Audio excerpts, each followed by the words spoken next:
একজন মা কখনোই তার সন্তানের আবদার ফেলতে পারে না। যত কষ্টই হোক না কেন সন্তানের আবদার পূরণ করাটাই হয় তার মূল লক্ষ্য। শুধু মা হিসাবে সন্তানের আবদার পূরণ করাই যে একটা মেয়ের মূল লক্ষ্য এমন কিন্তু নয়। পরিবারের প্রত্যেকটা মানুষের যেমন তার হাজব্যান্ড এবং পরিবারের প্রত্যেকটা সদস্যর আবদার পূরণ করা কিন্তু একটা মেয়ের দায়িত্বের মধ্যে পড়ে। আর মেয়েরা সেটা করেও যায়। তার যত কষ্টই হোক না কেন তারা তার সেই কষ্টটার কথা মাথায় রাখে না। আসসালামু আলাইকুম সবাইকে, কেমন আছেন সকলে? নতুন একটা ভিডিও নিয়ে আপনাদের সামনে হাজির হয়ে গেলাম। আজকে সকালবেলা উঠে রান্না করার পাশাপাশি মনে পড়লো যে গত 2 দিন যাবৎ আমার বড় মেয়েটা খুব বেশি কেক খাওয়ার জন্য বায়না করতেছিল যে মা আমি কেক খাবো আমার খুব বেশি কেক খাইতে ইচ্ছা করতেছে। আর তার পাশাপাশি আমার নিজেরও পাউন্ড কেক খেতে ইচ্ছা করতেছিল। তো রান্নার পাশাপাশি আমার হাতে একটু সময়ও ছিল, এই জন্য দেরি না করে আমি এই কেকগুলো বানিয়ে নিলাম। দেখতে যতটা ইয়াম্মি হয়েছে খেতেও ঠিক ততটাই ইয়াম্মি হয়েছে। তো প্রথমে এখানে একটা বোলের মধ্যে আমি 2টা নর্মাল রুম টেম্পারেচারে থাকা ডিম নিয়ে নিলাম। আপনারা বেশি করে বানাইলে বা এর থেকে বড় বানাইলে আরও ডিম অ্যাড করতে পারেন। এখানে 2টা ডিম নিয়েছি আমি। এবার কুসুমগুলোকে আলাদা করে নিচ্ছি। একটা কুসুম একটু ভেঙে গেছে, যাক ওইটা কোনো ব্যাপার না। এবার এর মধ্যে দিয়ে দিচ্ছি চিনি পরিমাণ মতো। আপনারা যেরকম মিষ্টি খাবেন সেই রকম চিনি দেবেন। চিনির সঙ্গে সামান্য একটু 1 চিমটি লবণও দিয়েছি। এবার এগুলোকে খুব ভালোভাবে বিট করে নেব। বিট করে যখন এটা ফোম হয়ে আসবে সেই পর্যায়ে আবার আপনাদের সামনে ফিরে আসতেছি। যখন ডিমের সাদা অংশগুলো এরকম ফোম হয়ে আসবে এই পর্যায়ে আমি অ্যাড করতেছি আগে থেকে আলাদা করে রাখা সেই কুসুমগুলো। এবার এর সঙ্গে দিয়ে দিচ্ছি ম্যাঙ্গো ইমলশন 1 চিমটি পরিমাণে। আপনারা যেই ফ্লেভারের কেক খাবেন সেই ইমলশন অথবা এসেন্স ইউজ করতে পারেন। তার সঙ্গে দিয়ে দিলাম 1/3 কাপ পরিমাণে তেল। আপনারা চাইলে এখানে লিকুইড যে বাটার মানে গলানো বাটারও দিতে পারেন। দিয়ে এটাকে আবারও 30 সেকেন্ডের মতো বিট করে নেব। নিয়ে এবার বিটারের যে হ্যান্ডেলগুলো এগুলো খুলে নিচ্ছি। নিয়ে এবার এখানে দিয়ে দিচ্ছি আমি ময়দা। এখানে ময়দার পরিমাণটা আপনারা দেখে দেবেন, কারণ আপনারা যদি স্পঞ্জ কেক করতে চান সেই ক্ষেত্রে ময়দাটা একটু কম দেবেন। আর যদি সফট করতে চান বা পাউন্ড কেক যেরকম হয় সেরকম করতে চান তাহলে ময়দাটা একটু বেশি দিতে হবে। এখানে আমার টোটাল 1.5 কাপ ময়দা লেগেছে। এরপর আমি এখানে সামান্য পরিমাণ বেকিং সোডা দিচ্ছি। আমার কাছে এই মুহূর্তে বেকিং পাউডারটা ছিল না, তাই আমি এখানে সোডা দিয়ে দিলাম।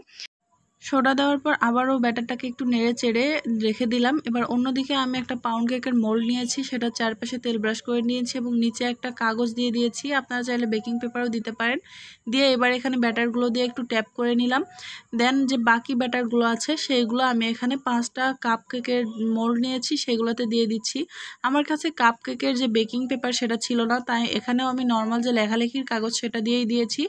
দিয়ে এবার এই ব্যাটারগুলো প্রত্যেকটা কাপ কেকের মোল্ডে সুন্দরভাবে দিয়ে দিলাম। এবার আগে থেকে আমি একটা ফ্রাই প্যান ফ্রি হিট করে রেখেছিলাম, সেখানে দিয়ে দিচ্ছি এই কেকের মোল্ডগুলা।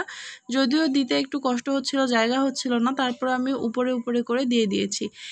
এবার প্রায় 30 থেকে 35 মিনিট পর আমি ঢাকনাটাকে খুলে এই যে একটা টুথপিক দিয়ে চেক করে দেখিয়ে দিচ্ছি প্রত্যেকটা কেক কিন্তু পারফেক্টভাবে হয়েছে। তো চলুন এবার এগুলোকে একটু ডেকোরেশন করি যাতে দেখতেও অনেক ভালো লাগবে এবং বাচ্চারাও দেখে অনেক বেশি খুশি হবে। তো প্রথমে ভাবলাম যে কাপকেকের উপরের অংশগুলো কেটে নেই, মানে কাগজটা বাড়তি যেটা আছে সেটা কাটি। পরে মনে হলো যে না, বাচ্চারা তো ওটা বুঝবে না, কাগজ সহ খেয়ে ফেলবে, তাই কাগজটা একেবারেই খুলে ফেললাম।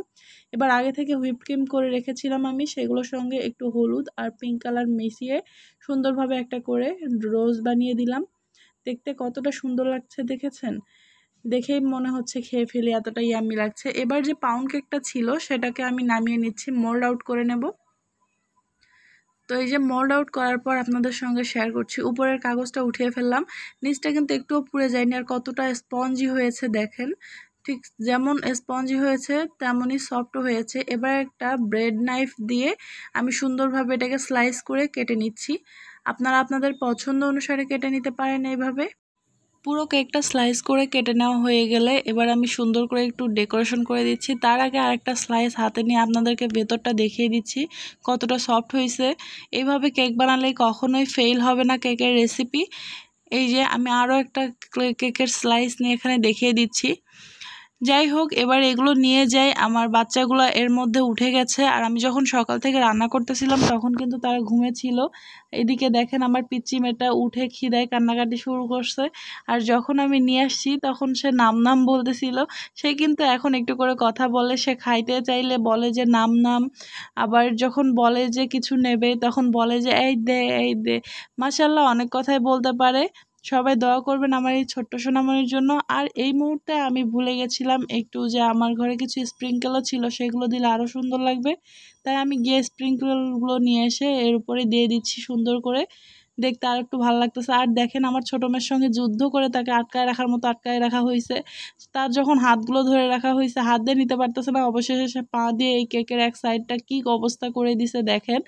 যাই হোক, কি আর করার, অনেকক্ষণ ধরেই তো বাচ্চাটাকে যুদ্ধ করে ধরে রেখেছিলাম। ফাইনালি তাকে আমি আমার কোলে নিয়ে এবার তার মন মতো করে একটা কেক দিয়ে খাইতে দিলাম।